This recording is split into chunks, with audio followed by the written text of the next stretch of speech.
محمدا رسول الله. بسم الله الرحمن الرحيم. السلام عليكم ورحمة الله وبركاته. الحمد لله الذي أنزل القرآن في شهر رمضان هدى للناس وبينات من الهدى والفرقان، والصلاة والسلام على رسول الله الذي نزل إليه القرآن منجما ليخرج الناس من الظلمات إلى النور واليقظان. وبعد. Saudara-saudariku dimanapun Anda berada, Alhamdulillah bersyukur pada Allah Subhanahu wa Ta'ala. Semoga seluruh rangkaian ibadah yang mengiringi Ramadan kita di tahun ini berkenan diterima oleh Allah Subhanahu wa Ta'ala dengan penerimaan terbaik, disertai dengan ridha, rahmat dan ampunan Allah Subhanahu wa Ta'ala. Saudara-saudariku, di antara kemuliaan yang melekat pada bulan Ramadan adalah kemuliaan yang disertai dengan pengagungan terhadap Al-Quran, yang sejatinya diturunkan di bulan Ramadan ini membawa misi besar yang didesain bukan hanya memberikan pedoman berkehidupan bagi seluruh manusia di muka bumi ini, namun juga saat yang bersamaan bisa mengangkat status hamba lebih dekat, lebih terhormat di hadapan Allah Subhanahu wa Ta'ala, sekaligus berpotensi melimpahkan banyak perubahan dalam hidup serta pahala-pahala yang berpeluang menghadirkan kemewahan hidup yang abadi di akhirat kelak. Terkait hal ini, Allah Subhanahu wa Ta'ala menegaskan di banyak ayat di beragam surah dalam Al-Quranul Karim tentang keistimewaan yang dimaksudkan. Terkait dengan Ramadan, di Quran surah kedua Al-Baqarah di ayat 185, masih dalam rangkaian ayat-ayat puasa dari ayat 183 sampai ayat 187. Di pertengahannya ayat 185 Allah merangkai dan menegaskan dalam firman-Nya akan keutamaan Al-Quran yang terkait dengan bulan Ramadan. Allah berfirman, "Syahrul Ramadan alladzi unzila fihil Quran hudan linnasi wa bayyinatin minal huda wal furqan." Di bulan Ramadan yang kalian menunaikan kewajiban ibadah siam itu, pada saat itulah ada momentum besar, yaitu diturunkannya Al-Quran, yang penurunan Al-Quran ini ditujukan untuk memberikan pedoman berkehidupan bagi seluruh manusia, hudan linnas. Ini yang membedakan Al-Quran dengan kitab-kitab sebelumnya yang diturunkan kepada para nabi dan rasul sebelum era Nabi Muhammad SAW, dan bagi seluruh umatnya sampai kehidupan di muka bumi ini tuntas terselesaikan.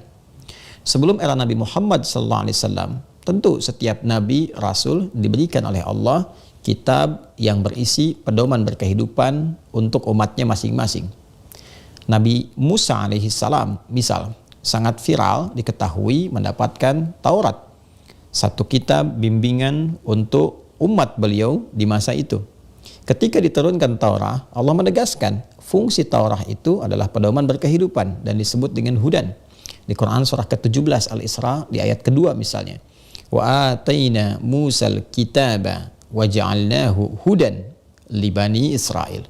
Dan dengan keagunganku, kata Allah, aku anugerahkan, aku berikan kepada Musa alaihissalam itu kitab, yaitu Taurat. Di Quran surah ke-3 Al-Imran di ayat ketiga, di antara rincian kitab yang diturunkan kepada Nabi Muhammad SAW, Nabi Isa alaihissalam, Nabi Musa alaihissalam, maka disebutkan nama Taurat. Nazzala alaikal kitaba bil haqqi musaddiqan lima baina yadayhi wa anzalat Taurah wal Injil. Taurat untuk Nabi Musa alaihissalam. Wa ataina Musal kitaba, dan dengan keagunganku, kata Allah, aku berikan, aku anugerahkan kepada Musa kitab Taurat. Wa ja'alnahu hudan li bani Israil, dan kami jadikan, kami tetapkan kitab yang dimaksudkan Taurat itu adalah pedoman berkehidupan. Bagi siapa? Umat Nabi Musa. Karena umat Nabi Musa itu terbatas di kalangan Bani Israel saja, maka petunjuk itu pun didesain untuk berkehidupan bagi kalangan Bani Israel, yang kelak nanti akan diteruskan, disempurnakan di eranya Nabi Isa alaihissalam untuk Bani Israel juga berupa Injil. Di era Nabi Muhammad SAW, diksi yang disampaikan itu tidak dicukupkan pada komunitas tertentu. Seperti Nabi Musa untuk Bani Israel, Nabi Isa alaihissalam untuk Bani Israel. Sebelumnya bahkan nanti era Nabi Nuh alaihissalam, era Nabi Ibrahim alaihissalam, Nabi Lut alaihissalam. Itu ada umatnya masing-masing. Untuk umatnya, untuk kaumnya. Al-Quran itu berbeda. Al-Quran lebih komprehensif. Al-Quran lebih istimewa ketika diturunkan kepada Nabi Muhammad SAW. Karena beliau penutup para rasul, penutup para nabi, dan risalahnya akan berlaku universal untuk semua kalangan dari mulai beliau diutus sampai kehidupan berakhir. Jadi tidak akan ada umat lagi setelah itu karena beliau rasul penutup untuk umat penutup sampai kehidupan berakhir. Karena itulah risalah yang dibawa ketika Allah Subhanahu wa taala menurunkan pedoman berkehidupan yang disampaikan pada beliau untuk diajarkan pada umatnya, maka dinamai kitabnya, pedomannya dengan nama Al-Quran. Syahrul Ramadan alladzi unzila fihi Al-Quran, dan fungsinya hudal linnas. Quran ini ternyata desainnya disampaikan oleh Allah kepada Rasulullah SAW, diteruskan, diajarkan kepada kita. Desainnya bukan hanya sekedar untuk dibaca, untuk dipahami sebagai kitab, untuk diakui sebagai kumpulan firman. Lebih dari itu, ternyata kumpulan firman itu, kitab itu, Al-Quran yang mulia itu pedoman berkehidupan linnas untuk semua manusia. Jadi penjagaan Allah terhadap Al-Quran saking tingginya, Allah sangat menegaskan ini satu, akan terjaga Al-Quran ini sampai kehidupan berakhir, karena apa yang terkandung di Al-Quran itu mesti terus berkelanjutan, akan terus sesuai dengan pergantian-pergantian manusia, pergantian-pergantian era, pergantian generasi. Jadi mau berganti generasi sampai kapanpun hingga kehidupan berakhir, kandungan Al-Quran akan selalu sesuai dengan era berkehidupan di masa-masa yang dimaksudkan. Ini yang ditegaskan di Quran surah ke-15 Al-Hijr di ayat ke-9 ketika Allah menyampaikan inna nahnu nazzalna dzikra wa inna lahu lahafidhun. Dengan keagunganku, kata Allah, kami yang telah menurunkan Al-Quran supaya engkau ingat, ini firman, ini pedoman berkehidupan, engkau ingat dengan Allah, dan demi keagunganku, kata Allah, aku jaga Al-Quran ini terjaga, tidak hilang hurufnya, tidak hilang ayatnya, tidak berubah cara bacanya sampai kini, sampai kapanpun, sampai selesai kehidupan di bumi, sampai kembali kepada Allah Subhanahu wa taala. Jadi saking dahsyatnya Al-Quran ini terjaga di setiap generasi untuk menjaga fungsinya. Jadi siapapun yang hidup di era kapanpun, di masa kapanpun, itu saat dia akan berkehidupan, semua pedoman berkehidupannya tidak akan keluar dari apa yang Allah firmankan dalam Al-Quran. Hudal linnas wa bayyinatin minal huda, dan di dalamnya bukan hanya pedoman yang ditampilkan begitu saja, dijelaskan oleh Allah.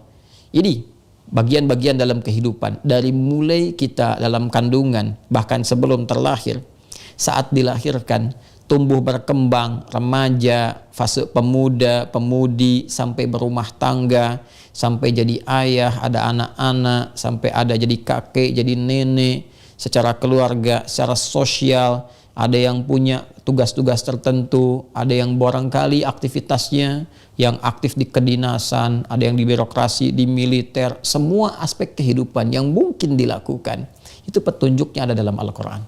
Dan dahsyat sekali, terukur, runtut, bahkan sampai menjelang kematian, sampai meninggal suasananya seperti apa pengantarnya. Ada yang husnul khatimah, ada yang su'ul khatimah, ada yang wafatnya tenang, ada yang wafatnya gelisah. Sampai pasca meninggal apa yang akan dilalui di alam kubur, bagaimana suasananya. Sampai setelah itu apa yang terjadi, sampai kembali kepada Allah. Silahkan temukan satu pedoman berkehidupan yang komprehensif, menjangkau semua dimensi kehidupan yang akan kita lalui. Silahkan lihat bagaimana pedoman itu disajikan, terukur, nyata, dapat dibuktikan, yang sekiranya bisa sama dengan Al-Quran. Anda tidak akan temukan satu kitab yang berisi pedoman berkehidupan, yang nyata wujudnya, bisa dirasakan, dan abadi sifatnya di setiap masa, tidak pernah berkurang, baik lafadznya, maknanya, selalu berkesesuaian, dan itu bisa dibuktikan dalam berkehidupan. Ini menunjukkan bahwa kitab ini bukan rekayasa manusia, bukan buatan manusia, tapi memang real sebagai firman yang sejatinya hanya bisa disampaikan oleh zat yang menciptakan kita. Karena pedoman yang komprehensif itu hanya bisa dibuat disampaikan oleh penciptanya. Anda bisa melihat handphone, ada pedomannya. Siapa yang bisa menyampaikan pedoman itu yang rinci, yang meneruskan? Ya pembuatnya. Dia menyampaikan, kemudian dia menuliskan, dia menyampaikan, dicetak, diteruskan kepada kita, kita merujuk ke situ. Jadi yang membuat itu yang paling mengetahui. Yang mencipta kita, Allah Subhanahu wa taala, paling tahu tentang karakter kita, tentang kehidupan kita. Dia yang menciptakan alam semesta, dia yang menciptakan kita berkehidupan, darat, laut, udara, dan seterusnya. Karena Allah yang menciptakan sangat tahu tentang kita, maka Allah dengan sifat sayangnya memberikan kepada kita jalan. Ini yang harus kamu tempuh. Ini yang harus kamu lakukan. Di rumah tangga akan ada kejadian seperti ini. Mungkin ada miskomunikasi, mungkin ada persoalan kamu dengan mertua, dengan orang tua. Boleh jadi akan bisa hadir dalam berkehidupan, kamu muslim, orang tua belum beriman, bagaimana bersikapnya. Boleh jadi ada transaksi dalam berkehidupan, utang piutang, pinjam meminjam. Boleh jadi ada ekspansi militer, bagaimana menyikapinya, sampai sedetil itu. Ya, ini mustahil bisa hadir kecuali dari yang menciptakan kita semua, yaitu Allah Subhanahu wa ta'ala dengan firman-Nya. Karena Al-Quran bukan makhluk, difirmankan oleh Allah, disampaikan kepada Rasulullah, diajarkan kepada kita. Nah, karena ini pedoman hidup, hudan linnas wa bayyinatin minal huda, dan dijelaskan kepada kita, maka penjelasan ini sejatinya diterangkan oleh Nabi SAW menjadi kurikulum kehidupan. Jadi interaksi kita dengan Al-Quran itu melebihi interaksi sekedar bacaan. Seharusnya bukan sekedar interaksi membaca atau menyimpan mushaf di tempat tertentu, tidak.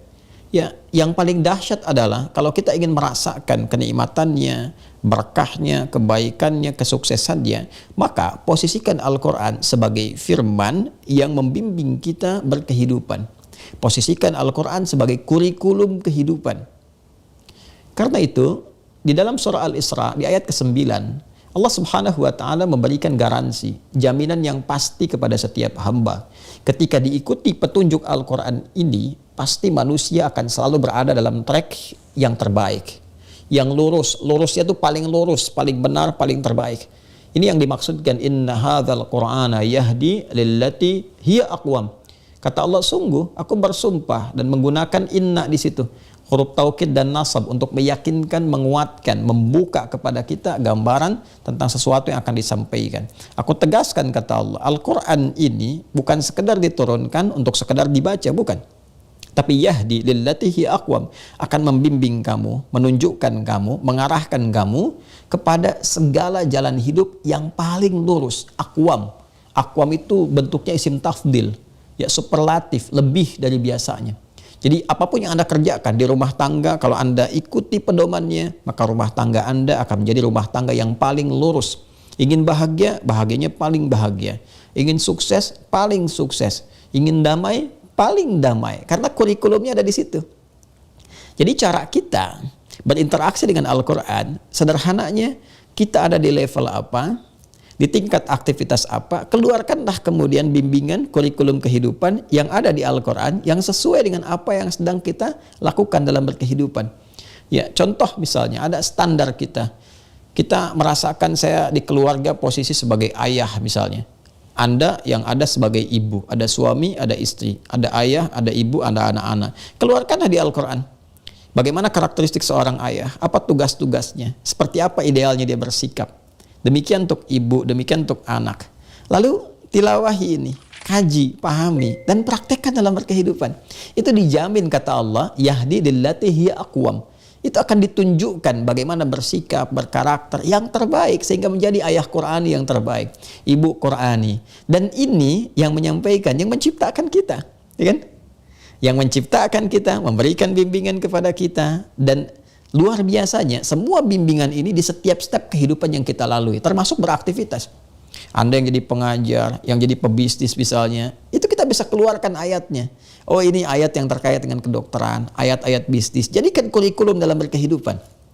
Maka dengan kita mengikuti tuntunan ini, dan detailnya dilihat, bagaimana Nabi menunjukkan kita dalam praktek kehidupan beliau, ini nilainya. Ini pesan moralnya, ini nilai yang dibawa, ini pedomannya. Al-Quran acuannya, penjelasnya pada keterangan Nabi Muhammad SAW dalam sunnahnya. Perhatikan apa yang terjadi pada lingkungan masyarakat jahiliyah. Bahkan dinamakan jahiliyah untuk menunjuk akumulasi titik keburukan yang muncul pada saat itu.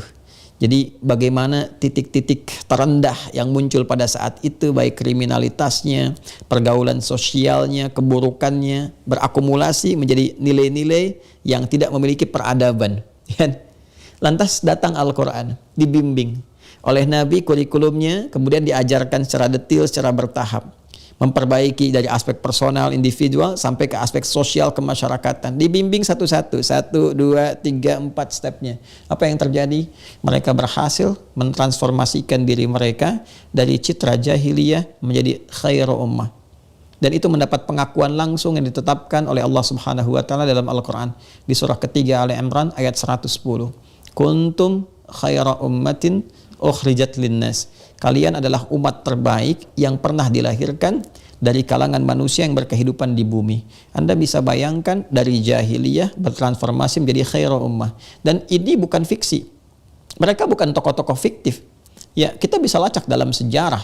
Siapa yang tidak kenal, tidak tahu Abu Bakar As-Siddiq, Umar bin Khattab, kemudian ada Uthman bin Affan, Ali bin Abi Thalib radhiyallahu taala anhum jami'an, Abdurrahman bin Auf dan sahabat-sahabat mulia yang lainnya. Itu namanya benar ada dalam sejarah, bisa kita lacak, perjalanan hidupnya ada, bekas-bekasnya ada, dan mereka berhasil mengantarkan perubahan bahkan dalam level kehidupan berbangsa, bernegara, bermasyarakat dan lintas benua bahkan. Ya, hadir dalam konteks berkehidupan bukan hanya di Arab saja pada masa itu, tapi menginspirasi sampai membangun peradaban di Eropa. Itu kan spirit Quran yang dibawa ke Eropa itu. Ya, nilai-nilai bersejarah dari mulai nilai-nilai keyakinan, akidah, kemudian ibadah yang benar, pancaran dari hasil akidah dan ibadah itu tatanan kehidupan yang harmoni, membentuk kemajuan, hasilnya peradaban 7 abad kan di Andalusia itu. Kemudian di timur, bagaimana di Irak kan, di wilayah Persia itu maju juga luar biasa. Ketika Quran didekati, kemudian diinteraksikan, kurikulumnya dikeluarkan, diriset, diterapkan dalam kehidupan, maka itu nyata. Itu jaminan dari Allah akan mengarahkan manusia, membimbing manusia ke puncak yang terbaik dari karir yang sedang mereka titi. Jadi tugas kita saat ini sederhana sebetulnya, simpel. Ya, karena Qurannya sudah ada. Kemudian miniasi kehidupan Nabi itu oleh para ulama sekarang dikodifikasikan dalam bentuk kitab hadis. Sahih Al-Bukhari saja, itu Sahih Al-Bukhari kan penjelas kurikulum dari Al-Quran, dari keterangan Nabi Muhammad SAW dalam hadis-hadis beliau yang menerangkan tentang kandungan Al-Quran, dikodifikasikan oleh Al-Imam Al-Bukhari menjadi 97 tema. Ya, jadi sederhananya di tema-tema itu pun kita sudah diberikan kemudahan tuh, dan ditunjukkan. Ini Kitabul Iman, topik yang kedua tuh, ada 57 hadis kurang lebih, gitu kan? Ini kalau Anda bertanya, iman saya suka naik turun. Kalau sedang naik saya semangat ibadah, jangankan fardu, sunnah pun dikerjakan. Tapi kalau sedang turun, fardu pun kadang terlambat. Bagaimana cara naikannya dan dijaga supaya stabil? Baca Kitabul Iman tuh. Ya, ini ada topiknya, ayatnya disampaikan dulu. Ayat Qur'annya ini apa, hadisnya apa, bimbingannya apa, contohnya apa. Lalu ada Kitabul Ilmi, ya, topik tentang pengetahuan. Dari Kitabul Ilmi ini kita belajar tentang bagaimana kemudian cara menuntut ilmu, kapan waktu yang terbaik. Ayat-ayatnya ada, hadisnya ada, lalu diterapkan dalam dunia pendidikan. Bawa tuh. Ya, bahkan para ulama membawa itu semua, kemudian mengarang kitab-kitab mereka dan jadikan sebagai patokan dalam dunia pendidikan. Itu ada yang mengarang seperti itu.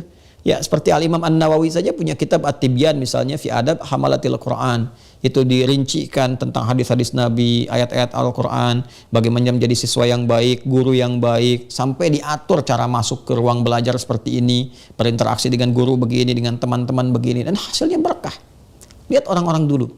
Ya, jangan batasi pengetahuan keislaman itu pada hazanah-hazanah spiritual saja, yang sifatnya keagamaan seperti tafsir misalnya, hadis, fikih. Jangan batasi di aspek ini saja. Lihat orang-orang dulu yang sama-sama hafal Quran, sama-sama menghafal hadis juga, dan mereka menjadi ilmuwan. Apakah kita tidak harus memviralkan nama-nama sebesar misalnya Al-Kindi, Ibnu Sina, Ibnu Batutah yang berpetualang itu, Al-Khawarizmi, Al-Battani, itu kan, Al-Farabi. Bukankah di antara mereka itu Masya Allah ada yang cendekiawan di ilmu matematika, ya, di Al-Jabar sebelumnya, kemudian ada ahli astronomi, ahli kimia, Jabir bin Hayyan, riset tentang prototipe pesawat terbang, ya, Ibnu Firnas dan turunan-turunan yang lainnya. Betapa luar biasa. Dan hebatnya, mereka dari semenjak kecil mengawali dengan interaksi terhadap Al-Quran. Rata-rata penghafal Quran. penghafal Quran. Siapa yang tidak kenal dengan Ibnu Sina, pakar kedokteran itu? Bermula dari Al-Quran. Siapa yang tidak kenal misalnya dengan Ibnu Rushd? Ibnu Rushd itu kan menarik tuh, pemikir juga, ya, dokter bedah juga, tapi hafal Quran juga dan paham fikih. Bahkan beliau menulis kan salah satu buku yang sekarang menjadi pedoman tuh tentang perbandingan di fikih itu. Ya, beliau menulis tentang buku namanya Bidayatul Mujtahid. Ya, Bidayatul Mujtahid ini dikarang oleh siapa? Oleh dokter ahli bedah. Namanya Ibnu Rushd, dikenal dengan Averroes. Ya, seorang dokter ahli bedah, seorang pemikir, hafal Quran dan bisa menghadirkan masalah-masalah fikih yang dikomparasikan satu dengan yang lain. Ini sangat menarik sekali. Ya, jadi tugas kita, teman-teman sekalian, di Ramadan ini, bulan Al-Quran, bulan interaksi dengan Al-Quran, lebih dari sekedar kita meningkatkan bacaan. Bacaan itu pembukanya, yang mengantarkan rasa yang tinggi, keterikatan kita terhadap Al-Quran. Kalau sudah terikat, tak ingin jauh, ingin selalu melekat, maka kita kaji. Puncaknya adalah kita mengkaji, menghadirkan kurikulum, yang dengan kurikulum itu sesuai dengan kebutuhan kita, terapkan dalam kehidupan. Seorang ibu keluarkan ayat-ayat tentang perempuan, ya, tentang ibu, tentang istri, posisinya apa itu yang dilakukan. Lalu lihat prakteknya. Dalam hadis-hadis Nabi ada petunjuknya. Di Al-Bukhari lengkap sekali 97 topik itu. Ada topik kesehatan, kedokteran, kitabul tibbi, kemudian juga ada topik militer misalnya, ada topik pemerintahan, kitabul imarah, dan seterusnya. Dan ini di riset pun sangat luar biasa. Bahkan di barat mereka tidak malu untuk meriset. Ya, orang-orang Yahudi saja mereka rajin meriset ayat Quran, hadis-hadis, sampai hadis akhir zaman, eskatologi, bahkan tentang peristiwa-peristiwa mendekat ke kiamat itu paling rajin mereka riset. Jadi Anda bisa bayangkan yang non-muslim saja betapa mereka mengharapkan saripati Quran dan hadis itu bisa membawa kebaikan-kebaikan, lalu mereka riset dan mereka bawa nilainya, mereka terapkan. Kenapa kita yang muslim yang memang dengan itu Quran diturunkan, pedoman hidup kita tidak lebih bersemangat? Karena itu nuzulul Quran bukan hanya momentum yang secara formalitas menghadirkan satu acara untuk kita bisa mengingat Al-Quran lagi, menerangkan fungsinya. Lebih dari itu, momen nuzulul Quran yang dikuatkan, diingatkan setiap setahun sekali itu dengan fitrah yang dilekatkan kepada kita untuk mengingatnya. Bahkan sementara orang juga merayakannya, menghadirkannya sebagai bagian dari sesuatu yang penting dalam hidup. Yang penting itu tidak akan menjadi penting kalau kita tidak pernah menggunakannya. Karena itu momentum kali ini kita harus berpikir dengan melompat lebih jauh lagi. Seperti orang terdahulu, jadikan itu sebagai patokan kehidupan kita. Sekarang saatnya kita banyak meriset, keluarkan kurikulumnya, terapkan dalam kehidupan kita, cari ayat-ayatnya. Lihat kemudian tafsirnya, penjelasan hadisnya, dan lihat orang dulu bagaimana yang mengamalkannya. Setelah itu, tunggangi itu semua, praktekkan dalam kehidupan, dan lihat apa yang terjadi.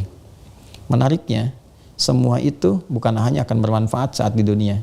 Allah menjamin, bila kita mampu mengerjakan itu, manfaat yang dilakukan bukan hanya mendatangkan kemuliaan dunia, setara dengan manusia-manusia lainnya mendapatkan kesuksesan, bahkan lebih daripada itu, tapi di akhirat ada sesuatu yang luar biasa. Ketika Anda mengerjakan aktivitas yang disandarkan pada bimbingan Al-Quran dan hadis-hadis Nabi Muhammad SAW. Bagaimana memandang, lihat ayatnya membimbing kita seperti apa memandang. Bagaimana bicara, bagaimana mendengar, bagaimana berjalan, bagaimana berkehidupan. Ayatnya semua ada, lihat hadisnya. Maka perhatikan kabar gembiranya, saya ingin lengkapi di ayat ke-9 di surah ke-17 Al-Isra tadi. Inna hadzal Qur'ana yahdi lillati hiya aqwam. Satu, aspek dunianya. Wa yubashshira, dan memberikan kabar gembira mu'minina alladzina ya'maluna as-salihati anna lahum ajran kabira, dan memberikan kabar gembira terhadap insan-insan beriman, orang-orang yang yakin bahwa kalau saya hidup berdasarkan petunjuk Quran itu akan mendapatkan kebahagiaan, jalan yang benar, yang paling lurus. Kita yakin dengan Quran, kita yakin dengan berkahnya, yakin dengan petunjuknya. Bermodal keyakinan ini, kita jadikan Quran sebagai panduan beraktivitas. Maka kata Allah, aktivitasnya akan berubah menjadi soleh. Dia akan beramal bukan sekedar beramal, tapi beramal soleh. Wa yubashshirul mu'minina alladzina ya'maluna as-salihati. Semua pekerjaannya akan dinilai oleh Allah sebagai soleh. Memandangnya soleh, mendengarnya soleh, jadi suami soleh, jadi istri solehah, jadi anak soleh. Anna lahum ajran kabira, maka aku siapkan, kata Allah Subhanahu wa taala, setiap amal perbuatan yang jadi soleh itu punya nilai di sisi Allah. nilainya berupa pahala yang sangat besar. Jadi ternyata ada investasi ketika kita beraktivitas menggunakan pedoman Al-Quran. Dunianya dapat, akhiratnya dicatat. Jadi dunia sukses, akhiratnya mulia. Karena itu saya ingin ingatkan kembali, Ramadan tahun ini mesti beda dengan yang sebelum-sebelumnya. Bagus kita membuat momentum, bikin peringatan, bikin kajian, sangat bagus, sangat didukung, sangat disupport untuk memberikan pencerahan, kesadaran bahwa nuzulul Quran itu sangat penting. Tapi lebih daripada itu, esensinya mesti kita dapatkan. Quran itu nuzul, turun, diturunkan kepada Nabi Muhammad SAW, disampaikan kepada kita, bukan hanya untuk turunnya yang penting. Tapi ada esensi di balik turun itu berupa kurikulum kehidupan. Itu yang harus kita keluarkan sehingga mampu merubah kita dan mengeluarkan kita minadz zulumati ilan nur, dari bagian-bagian episode kehidupan yang gelap, sulit mengarah, kadang berbelok ke tempat yang tidak disukai Allah, bertindak sesuatu yang tidak tempat, ilan nur, kepada cahaya. Wattaba'un nur alladzi unzila ma'ahu, dan orang-orang terhebat itu, umat Nabi Muhammad yang baik itu adalah orang-orang yang mampu mengikuti nur yang diturunkan pada Muhammad SAW. Nur yang dimaksudkan adalah Al-Quran. Itu yang disinggung di Quran surah ke-7 Al-A'raf itu di ayat yang ke-157. Semoga tahun ini kita lebih berkah. Semoga tahun ini Allah meridhai kita, dan semoga tahun ini Allah jadikan Al-Quran senantiasa melekat dalam kehidupan kita dan dimuliakan kita di dunia dengan Al-Quran, berpulang ke akhirat sebagai ahli Al-Quran yang diberikan jubah kehormatan, mahkota kehormatan, dan dihadirkan, ditempatkan di tempat yang paling terhormat. Allahumma taqabbal minna innaka antas sami'ul alim wa tub 'alaina innaka antat tawwabur rahim. Allahumma ij'alna min ahli al-Qur'an waj'al al-Qur'ana sahiban lana fid dunya wa syafi'an lana fil akhirati ya arhamar rahimin. Rabbana atina fid dunya hasanah wa fil akhirati hasanah wa qina adzabannar. Sallallahu ala sayyidina Muhammad wa ala alihi wa sahbihi ajma'in. Wa akhiru da'wana subhanakallahumma wa bihamdika nashhadu an la ilaha illa anta nastaghfiruka wa natubu ilaik. Wa akhiru da'wana alhamdulillahi rabbil alamin. Demikian, assalamualaikum warahmatullahi wabarakatuh.